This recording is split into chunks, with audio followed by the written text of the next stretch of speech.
నుంచి వినిపిస్తున్నటువంటిది. సో అంటే ఎందుకు డిపిఆర్ మార్చాల్సి, అంటే డిపిఆర్ ఎందుకు మీరు చేంజ్ చేశారు ఒకటి, అండ్ డిజైన్ మార్చాల్సినటువంటి అవసరం ఏమొచ్చింది, ఎందుకు పాత డిపిఆర్ ఉన్నట్టుగా మీరు వెళ్ళలేకపోయారు? కేవలం ఆర్థికంగా ఒక వైట్ ఎలిఫెంట్ లాగా కాళేశ్వరాన్ని యూజ్ చేయడానికే డిపిఆర్ని మీరు మార్చారు. మోరోవర్ పనులు మొదలైన తర్వాతనే డిపిఆర్ కోసం మీరు కొట్లాట స్టార్ట్ చేశారు. డిపిఆర్ ముందు చేసి ఆ తర్వాత పనులు స్టార్ట్ చేయాలి. సో పనులు అప్పటికే ఖర్చు మొదలుపెట్టి ప్రాజెక్ట్ మొదలుపెట్టి ఆ తర్వాత డిపిఆర్ కావాలని చెప్పేసి డిపిఆర్ కోసం మీరు కేంద్రాన్ని ఇబ్బంది పెట్టారన్నది ఇంకొక అంశం ప్రధానంగా ఉంది. డిపిఆర్ పేరు మీద ప్రాణాయిత చేవేళ్ళ మొదలుపెట్టి డిపిఆర్ఏ ఇవ్వలేదు, సిడబ్ల్యూసి అనుమతులు రాలేదు, వాళ్ళు కాలువలు దవ్విరు, మొబిలైజేషన్ ఫండ్ పేరు మీద ప్రజాధనాన్ని దుర్వినియోగం చేసారు, కాంట్రాక్టర్ల పేరు మీద వాళ్ళ నాయకుల అంచర వర్గాల జేబులు నింపుకున్నారు.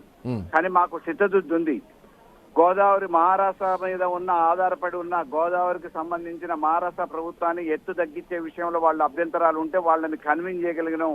ఇరు రాష్ట్రాల ప్రభుత్వాల మధ్యన సత్సంబంధాలు నెలకొల్పే విధంగా చర్చలు జరిపినాం, వాళ్ళని ఒప్పించిన తర్వాత కేసీఆర్ గారి నాయకత్వంలో ఎక్కడైతే వాయబుల్ ఉంటుందో ఆ ప్రాజెక్టుకు సంబంధించి గతంలో ప్రాణహిత చేవెళ్ల పేరు మీద ఏదైతే వ్యాస్కోస్ కంపెనీ ఇంజనీరింగ్ సంస్థ సర్వే చేసిందో వాళ్ళతోనే సర్వే చేపించి వాయబుల్ అన్న తర్వాత సిడబ్ల్యూసి పర్మిషన్ తీసుకొని ఈ ప్రాజెక్టును మొదలుపెట్టినాం. అయ్యాల అధికారంలో ఉన్న బీజేపీ ఏం కళ్ళు మూసుకోలేదు, వాళ్ళు వచ్చి కితాబ్ ఇచ్చారు. ఇంత ప్రపంచంలో కీర్తి కలిగిన ఇంత పెద్ద బహుత్తరమైన ప్రాజెక్టుని 3 సంవత్సరాలలో వారు నియంత్రణలో ఇది జరిగింది అని అంటే ఇది చాలా శుభ పరిణామం, రాష్ట్రానికి మేలు అని చెప్పేసి వాళ్ళే కీర్తించిపోయిన సందర్భాలు ఉన్నాయి. కేంద్ర ప్రభుత్వ అధికారులు వచ్చి కీర్తించారు. ఈ రోజు మామూలుగా రాజకీయ ఒత్తిళ్లల్లో కాంగ్రెస్ బీజేపీ ఏకమై టీఆర్ఎస్ ని కేసీఆర్ ని అపవాదుల పాలు చేయడానికి, ఇబ్బందులు పెట్టడానికి రాజకీయ కుట్ర జరుగుతుంది. ఈ కుట్రకి ప్రజలే సమాధానం చెప్తారు. అంటే దీంట్లో మేజర్గా కాళేశ్వరం ప్రాజెక్టు బీఆర్ఎస్ ప్రభుత్వాన్ని కూలడంలో, బీఆర్ఎస్ ప్రభుత్వం పడిపోవడంలో మెజార్టీ రోల్ కాంగ్రెస్ పార్టీ దాన్నే ఆయుధంగా మార్చుకుంది. బట్ దీంట్లో ఎక్కువగా మీరు అనవసరమైనటువంటి ఖర్చులు పెట్టారు, అండ్ మీరు టెండర్లు కూడా కావాల్సినటువంటి వాళ్ళకే ఇచ్చుకున్నారు. సాంకేతికంగా కరెక్ట్గా మీరు వర్క్ చేయలేదు. సో చాలా రుణాలు తీసుకొచ్చారు, దీనివల్ల రాష్ట్రంపై భారీగా ఆర్థిక భారం పడ్డది. సో ఈ ఆర్థిక భారం మోరోవర్ ఎక్కువ అంటే పంపింగ్ స్టేషన్లను పెట్టి, ఎక్కువ పంపులను పెట్టి వాటికి ఎలక్ట్రానిక్ విద్యుత్ని, ఆ విద్యుత్ శక్తిని ఎక్కువగా ఉపయోగించాల్సినటువంటి పరిస్థితులు ఏర్పడ్డది. దేశంలో ఉన్నటువంటి మిగతా ప్రాజెక్టుల కంటే కూడా అత్యంత ఖరీదైనటువంటి ప్రాజెక్టుగా కాళేశ్వరం ప్రాజెక్టు ఏర్పడ్డది. బట్ దీనివల్ల లాభం కంటే నష్టం ఎక్కువగా ఉందన్నది ఇప్పుడు వినిపిస్తున్నటువంటి వాదన. పచ్చకవర్లు ఉన్నోనికి దేశమంతా పచ్చగా ఉన్నట్టు అవినీతిమయమైన కాంగ్రెస్ నాయకులు అంతకు మించి వేరే ఏం మాట్లాడలేరు. ఈ రోజు తెలంగాణ రైతాంగానికి ఎంత మేలు జరిగింది, ఈ ప్రాజెక్టు వల్ల ఎంత ఉపయోగం జరిగింది, ఎడారిగా ఉన్న తెలంగాణ సస్యశ్యామలం ఎట్లా అయ్యింది అనేది భవిష్యత్తు గురించి, భవిష్యత్ తరాల గురించి ఆలోచించిన కేసీఆర్ గారిని తప్పుపట్టడానికి, వాళ్ళ అసమర్థతను కప్పిపుచ్చుకోవడానికి, కుంగిపోయిన 3 పిల్లలను బాగు చేసే సమర్థత లేక, నీళ్లు ఇయ్యలేక, పంటలు ఎండిపోతుంటే చూసి మౌనం వహిస్తూ ఈ రోజు వాళ్ళ అసమర్థతను కప్పిపుచ్చుకోవడానికి ఈ రకమైన నిందలేసి ఆరోపణలు చేసే ప్రయత్నం చేస్తున్నారు. ముమ్మాటికి లబ్ధి పొందిన రైతాంగమే రేపు సమాధానం చెప్తారు. ఈ ప్రాజెక్టుని కేసీఆర్ మీద నెపంతోని, కమిషన్ల పేరుతోని కాలయాపన చేసి నీళ్లు ఇవ్వకపోతే జరిగే పరిణామాలు రైతాంగం నుంచే తిరుగుబాటు ఏ రకం మొదలవుతుంది అనేది సమీప భవిష్యత్తులో తెలంగాణలో మరో ఉద్యమం ఈ ప్రభుత్వం మీద ఎట్లా మొదలవుతుంది అనేది ప్రత్యక్షంగా చూడబోతున్నాం. Thank you Mallayya, thanks for joining. మొత్తానికి మాజీ ముఖ్యమంత్రి బీఆర్ఎస్ పార్టీ అధ్యక్షుడు కేసీఆర్ కమిషన్ ముందు హాజరయ్యారు. కాళేశ్వరం కమిషన్ విచారణకు మాజీ ముఖ్యమంత్రి కేసీఆర్ హాజరయ్యారు. అటు ఇప్పటికే బీఆర్కే భవన్ చుట్టూ కూడా భారీ బ్యారికేడ్లు ఏర్పాటు చేయడం జరిగింది. కేవలం 9 మంది నాయకులకు మాత్రమే లోపలికి అనుమతించడం జరిగింది. కేసీఆర్తో పాటు కీలకమైనటువంటి వ్యక్తులు మాత్రమే లోపలికి వెళ్ళడానికి ఛాన్స్ ఉంది. దాంట్లో భాగంగా అటు ఇప్పటికే హరీష్ రావు కూడా కేసీఆర్తో వెళ్ళారు, ప్రశాంత్ రెడ్డి కూడా కేసీఆర్తో వెళ్ళారు, మధుసూదనాచారి కూడా కేసీఆర్తో వెళ్ళారు.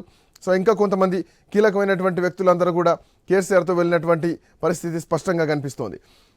రైట్, మా కరెస్పాండెంట్ సునీల్ కూడా అక్కడే ఉన్నారు, అందుబాటులో ఉన్నారు బీఆర్కే భవన్ దగ్గర నుంచి. సునీల్, కేసీఆర్ లోపలికి వెళ్ళారు, సో ఎంతసేపు పట్టొచ్చు? ఇదివరకు ఉన్నటువంటి అనుభవాల దృష్ట్యా అధికారులను విచారించినటువంటి సమయాలు కానీ, మొన్న హరీష్ రావు విషయం కానీ, అంతకుముందు ఈటెల రాజేందర్ విషయం కానీ, సో ఈసారి మాత్రం చాలా కీలకమైనటువంటి అంశం. ఎందుకంటే ఒక ముఖ్యమంత్రిగా ఉండి కేసీఆర్ ఆదేశాల మేరకే మేము కాళేశ్వరం ప్రాజెక్టు కట్టాం అన్నది అధికారులు చెప్పినటువంటి మాట. అండ్ కేసీఆర్ కూడా ఒక మేధోమథనం చేసి కాళేశ్వరం ప్రాజెక్టు కట్టామంటూ కూడా పీపీటీ ప్రెజెంటేషన్ ఆ రోజు అసెంబ్లీలోనే ఇవ్వడం జరిగింది. బట్ ఇప్పుడు క్వశ్చన్ అవర్ ఎట్లా ఉండబోతోంది, సో క్రాస్ క్వశ్చన్స్ ఎట్లా ఉండబోతున్నాయి, ఎట్లాంటి పరిస్థితులు ఎక్స్పెక్ట్ చేయడానికి ఎంత సమయం పట్టొచ్చు సునీల్?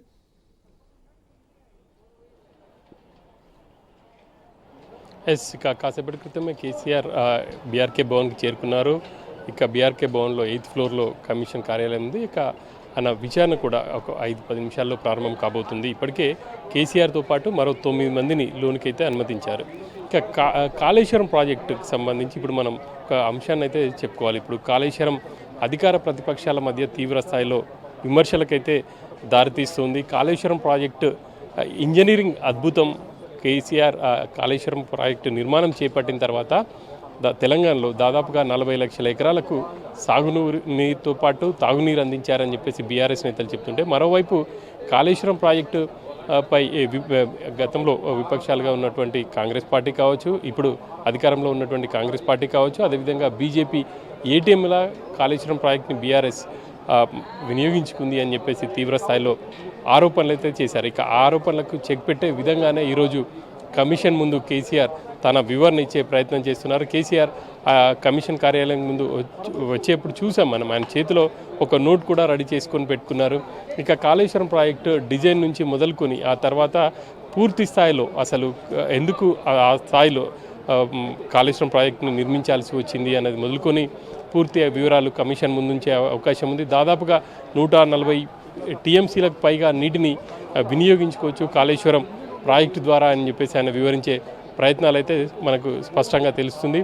ప్రధానంగా ఆ తుమ్మిడిహట్టి వద్ద 152 మీటర్ల ఎత్తులో అప్పట్లో అధికారంలో ఉన్నటువంటి కాంగ్రెస్ పార్టీ జలయజ్ఞంలో భాగంగా ఆ ప్రాజెక్ట్ని నిర్మించాలని చెప్పేసి అనుకుంది. ప్రాణహిత చేవెళ్ళగా నామకరణం చేసి ఆ తర్వాత పనులు కూడా ప్రారంభించింది. కానీ తుమ్మిడిహెట్టి వద్ద అక్కడ పనులు ప్రారంభించలేదు. దిగువ ప్రాంతాల్లో వాళ్ళకు ఉన్నటువంటి ప్లాన్ ప్రకారం పనులు ప్రారంభించారు. చేవేళ్ళ వరకు ఇటు సాగుతో పాటు తాగునీరు అందించే విధంగా అక్కడ ప్లాన్ చేశారు. కానీ అప్పుడు ఉన్నటువంటి జలాశయాల బ్యారేజీలు కావచ్చు, అప్పుడు ప్రాణహిత చేవెళ్లలో భాగంగా కొండపోచమ్మ సాగర్ నిర్మాణం అనుకున్నారు. వీటి కెపాసిటీ చాలా తక్కువ కెపాసిటీ. ఇంకా అంతేకాకుండా అక్కడ 152 అడుగుల ఎత్తులో ఇటు ప్రాణహితను చేపట్టడానికి మహారాష్ట్ర ప్రభుత్వం ఒప్పుకోలేదు. ఎక్కువగా అక్కడ అటవీ ప్రాంతంతో పాటు అక్కడ ఉన్నటువంటి ఇబ్బందుల కారణంగా స్థానిక రైతులు ఆందోళన వ్యక్తం చేస్తున్నారు. చాలా ప్రాంతాలు ముంపుకు గురవుతాయి. ఆ కారణంగా అప్పట్లో ఉన్నటువంటి మహారాష్ట్రలో ఉన్నటువంటి ప్రభుత్వం అంగీకరించలేదు. ఆ తర్వాత తాము కూడా ప్రయత్నం చేసినప్పటికీ మహారాష్ట్ర ప్రభుత్వంతో మాట్లాడే ప్రయత్నం చేసినప్పటికీ మహారాష్ట్ర ప్రభుత్వం అంగీకరించలేదు. తాము అధికారంలోకి వచ్చేప్పటికీ మహారాష్ట్రలో బీజేపీ ప్రభుత్వం ఉంది. ఫడ్నవీస్ సీఎంగా ఉన్నారు. అప్పట్లో గవర్నర్గా తెలంగాణ వ్యక్తి విద్యాసాగర్ రావు ఉన్నారు. ఆయన కూడా ప్రయత్నం చేశారు. అయినప్పటికీ మహారాష్ట్ర ప్రభుత్వం ససేమిరా అని చెప్పింది. ఎందుకంటే అప్పట్లో మహారాష్ట్ర ప్రధానంగా ఈ ప్రాణహిత చేవెళ్లను అప్పట్లో సీఎంగా ఉన్నటువంటి ఫడ్నవీసే పూర్తి స్థాయిలో వ్యతిరేకించారు. కాబట్టి ఆయన తాను సీఎంగా ఉండి కూడా ఆ ప్రాజెక్టుకి అనుమతించలేదు అని చెప్పేసి కరాఖండిగా చెప్పారు. ఆ కారణంగానే ప్రాజెక్ట్ని రీడిజైన్ చేయాల్సి వచ్చింది. అంతేకాకుండా సిడబ్ల్యూసి కూడా రీడిజైన్కి అనుమతించింది. ఇక క్యాబినెట్లు అనుమతితోనే మేడిగడ్డ వద్ద కాళేశ్వరం బ్యారేజ్ నిర్మాణం చేశాం. బ్యారేజ్లో పూర్తి స్థాయిలో ఇటు అధికారులు కావచ్చు, అదేవిధంగా సెంట్రల్ వాటర్ కమిషన్ ఇచ్చినటువంటి నివేదిక ప్రకారమే మేడిగడ్డ నిర్మాణం జరిగింది. అందులో భాగంగానే బ్యారేజ్లతో పాటు రిజర్వాయర్ల నిర్మాణం చేసాం. రంగనాయ సాగర్ కావచ్చు, మల్లన్న సాగర్, కొండపోచమ్మ భారీ రిజర్వాయర్లు నిర్మాణం చేశామని చెప్పేసి కేసీఆర్ వివరించే ప్రయత్నం చేసే అవకాశం ఉంది. ప్రధానంగా సిద్దిపేట జిల్లాలో గతంలో ఎలాంటి పరిస్థితి ఉండేది, రంగనాయక సాగర్ కావచ్చు, అదేవిధంగా మల్లన్న సాగర్, మరోవైపు కొండపోచమ్మ అందుబాటులోకి వచ్చినాక సిద్దిపేట జిల్లాలో ఎట్లాంటి పరిస్థితులు ఉన్నాయి, ఎండాకాలంలో కూడా అక్కడ చెరువులన్నీ కూడా పూర్తి స్థాయిలో నిండడమే కాకుండా వాగులు అన్నీ కూడా పొంగి పొర్లుతున్నటువంటి సిచ్యువేషన్. ఆ డాక్యుమెంటరీ అంతా కూడా కేసీఆర్ ఈరోజు తీసుకొని వచ్చినట్టు తెలుస్తుంది. కమిషన్కి వాటినన్నిటిని కూడా వివరించే అవకాశం ఉంది. ఇక కమిషన్ కేసీఆర్ని ఎటువంటి ప్రశ్నలు అడుగుతుంది అనేది కూడా ఒక ఉత్కంఠ అయితే ఉంది. అందరిలో ఒక చర్చ కూడా జరుగుతూ ఉంది. ఇప్పటికే కమిషన్ ఇటు ఈటెల రాజేందర్ని కావచ్చు, అదేవిధంగా హరీష్ రావుపై సంధించినటువంటి ప్రశ్నలను చూస్తుంటే కేసీఆర్ని కూడా క్రాస్ ఎగ్జామినేషన్లో అటువంటి ప్రశ్నలు అడిగే అవకాశం ఉంది. ప్రధానంగా కాళేశ్వరం ప్రాజెక్టు వ్యయం పెరగడానికి గల కారణాలు ఏంటి, రీడిజైన్లో భాగంగా పూర్తి స్థాయి పరీక్షలు చేశారా, ఎందుకంటే భూసార పరీక్షలు చేయలేదు అన్న ఆరోపణలు వచ్చాయి. అందులో భాగంగానే మేడిగడ్డ వద్ద కాళేశ్వరం మేడిగడ్డ వద్ద ప్రాజెక్టు కుంగిపోయిందని చెప్పేసి ఆరోపణలు వచ్చాయి. ఇక ఆ తర్వాత ఉన్నటువంటి సుందిల్లా కావచ్చు, మిగతా బ్యారేజీల్లో లోపాలు బయటపడ్డాయి. ప్రాజెక్టు పూర్తయిన కొద్ది కాలంలోనే, స్వల్పకాలంలోనే బ్యారేజీ కుంగుబాటు గురైంది అని అంటే అధికారుల నిర్లక్ష్యం కారణంగా, లేకపోతే లోపభూయిష్టంగా నిర్మాణం జరిగిందా, వీటన్నిటికి సంబంధించి వివరణ తీసుకునే ప్రయత్నం అయితే కమిషన్ చేసే ఛాన్స్ అయితే కనిపిస్తూ ఉంది.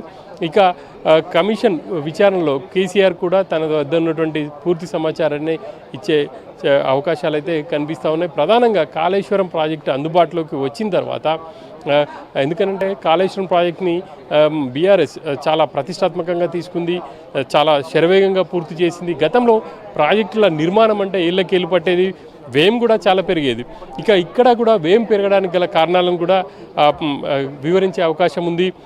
ఇక గతంలో అనుకున్నటువంటి బ్యారేజీల కంటే, రిజర్వాయర్ల కంటే మల్లన్న సాగర్ కెపాసిటీ పెంచడం కావచ్చు, కొండపోచమ్మ సాగర్ రిజర్వాయర్ కెపాసిటీ పెంచడం, మరోవైపు అదనంగా మరో టీఎంసీని తీసుకురావాలన్న ప్రయత్నం ప్రభుత్వం చేసింది. ఆ కారణంగానే వ్యయం పెరిగింది అన్న అంశాలని కమిషన్ దృష్టికి కేసీఆర్ తీసుకువెళ్లే అవకాశాలు అయితే మనకు స్పష్టంగా కనిపిస్తున్నాయి. విపక్షాలు ఆరోపించినట్టుగా ఏదో వైట్ ఎలిఫెంట్ కానీ, ఇంకా ఏటీఎం కానీ, ఇటువంటివన్నీ కూడా నిరాధారమైనటువంటి ఆరోపణలు.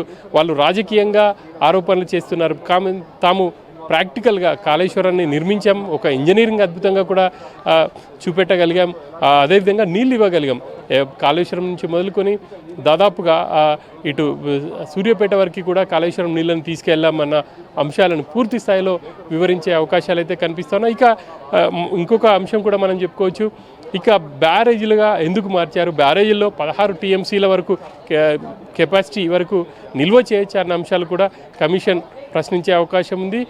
బ్యారేజ్ కుంగుబాటుకు గురైన సమయంలో అధికారులు ఎప్పుడు ఇన్ఫర్మేషన్ ఇచ్చారు, ఇక అంతకు ముందు ఉన్నటువంటి సిచ్యువేషన్ ఏంది, అక్కడ ఆ సమయంలో ఎంత ఫ్లో ఉంది, అక్కడ ఎంత నిల్వ ఉంది, వీటన్నిటిని కూడా కమిషన్ అయితే కేసీఆర్ని ప్రశ్నించే అవకాశాలు అయితే కనిపిస్తున్నాయి. ఇక కమిషన్ ముందు విచారణ ఎదుర్కొన్నటువంటి సీఎంలో కేసీఆర్ మూడో వ్యక్తిగా కూడా తెలుస్తుంది. గతంలో ఎన్టీ రామారావు, ఆ తర్వాత చంద్రబాబు కూడా ఏలూరు భూ స్కామ్కి సంబంధించి కమిషన్ ముందే అటెండ్ అయ్యారు. ఇక కేసీఆర్ కూడా ఈరోజు కాళేశ్వరంకి సంబంధించి కమిషన్ విచారణ చేస్తుంది.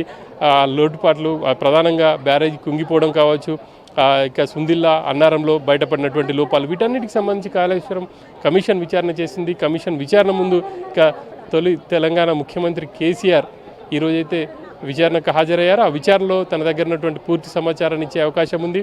దాంతో అంతేకాకుండా ఇప్పుడు కమిషన్ కూడా వీళ్ళ వివరాలన్నిటి కూడా ఆ తర్వాత ఒక నివేదికను ప్రభుత్వానికి ఇవ్వబోతుంది. ఇక ప్రభుత్వానికి ఇచ్చే నివేదికలో ఎవరిపై చర్యలు తీసుకోబోతున్నారు, కమిషన్ ఎటువంటి చర్యలు తీసుకోవాలని ప్రభుత్వానికి సిఫార్సు చేసే అవకాశం ఉంది. ఇవన్నీ కూడా ప్రస్తుతానికైతే చర్చకు వస్తున్నాయి. మరి కొద్ది రోజుల్లోనే కమిషన్ కూడా ప్రభుత్వానికి నివేదిక ఇవ్వబోతుంది అనేది మనకు స్పష్టంగా అర్థమవుతుంది. ఎందుకంటే కమిషన్ గడువు కూడా జూలై చివరి వరకు ఉంది. గతంలో కమిషన్ గడువు మే వరకు ఉండింది, కానీ కమిషన్ గడువుని పొడిగించిన తర్వాత వెరీ నెక్స్ట్ డే కమిషన్ అప్పట్లో ఆర్థిక మంత్రిగా ఉన్నటువంటి ఈటెల రాజేందర్కి, అదేవిధంగా హరీష్ రావుకి, ఆయన ఇరిగేషన్ శాఖ మంత్రిగా ఉన్నారు, కొద్ది కాలం కేసీఆర్ కూడా ఇరిగేషన్ బాధ్యతలను చూశారు. కాబట్టి ఈ ముగ్గురికి నోటీసులు ఇచ్చింది. ఆ నోటీసులో భాగంగా ఇప్పటికే ఈటెల రాజేందర్ వివరణ ఇచ్చారు, హరీష్ రావు కూడా వివరణ ఇచ్చారు. ఇక ఇప్పుడు కేసీఆర్ కూడా విచారణ కొనసాగుతూ ఉంది. ఇక విచారణ తర్వాత కేసీఆర్ మరి మీడియాతో మాట్లాడతారా, కమిషన్ ఏమడిగింది అనేది కూడా చెప్తారా అనేది చూడాలి. ఇప్పటికే బహిరంగ విచారణ కాబట్టి ఆ అంశాలు కూడా బయటకు వచ్చే అవకాశం ఉంది. కమిషన్ ఏ అంశాలను కేసీఆర్ పై ప్రధానంగా దృష్టి సారించింది అనేది బయటకు వచ్చే అవకాశం ఉంది. ప్రస్తుతం కేసీఆర్ విచారణ కూడా ప్రారంభమైంది. కేసీఆర్తో పాటు 9 మంది నేతలకు అనుమతి ఇచ్చారు. వాళ్ళు కూడా ఆ విచారణ జరిగే తీరును అయితే పరిశీలిస్తున్నటువంటి సిచ్యువేషన్ ఏంది. ఒకవైపు కమిషన్ కార్యాలయంలో విచారణ జరుగుతుంటే, మరోవైపు బీఆర్కే భవన్ వద్ద పెద్ద ఎత్తున బీఆర్ఎస్ శ్రేణులు చేరుకున్నారు, ఎమ్మెల్యేలు చేరుకున్నారు. సిటీలో ఉన్నటువంటి ఎమ్మెల్యేలందరూ కూడా వచ్చారు. వాళ్ళందరూ కూడా కేసీఆర్పై కక్షతో వ్యవహరిస్తుంది కాంగ్రెస్ ప్రభుత్వం అని చెప్పేసి ప్రధానంగా ఆరోపిస్తున్నారు. ప్రధానంగా మేడిగడ్డలో బ్యారేజీలో 2 పిల్లర్లు కుంగిపోయినంత మాత్రాన ప్రాజెక్ట్ అంతా కొట్టుకుపోయినట్టుగా కాంగ్రెస్ పార్టీ ఆరోపణలు చేస్తుంది. ఇక బ్యారేజ్ పునర్నిర్మాణాన్ని వెంటనే చేపట్టి ఈ సీజన్కైనా నీళ్ళు ఇవ్వాలి అనేది వాళ్ళు డిమాండ్ చేస్తున్నటువంటి పరిస్థితి ఉంది శ్రీకాంత్. సునీల్